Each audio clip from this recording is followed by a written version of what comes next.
7 ର विभाज्य नियम होची जेतेटा अंक थिबा एठी केतेटा अंक अछि 4टा अंक अछि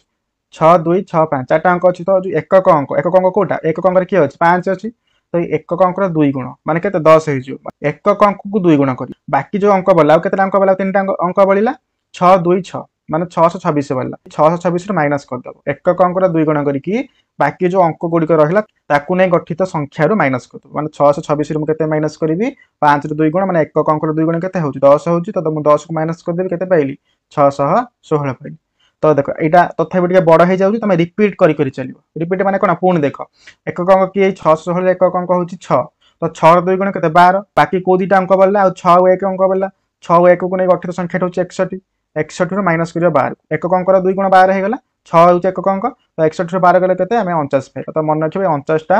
7 द्वारा विभाज्य होची बा 7 रे गुणित 49 अटे तने करी 6265 मध्ये 7 द्वारा विभाज्य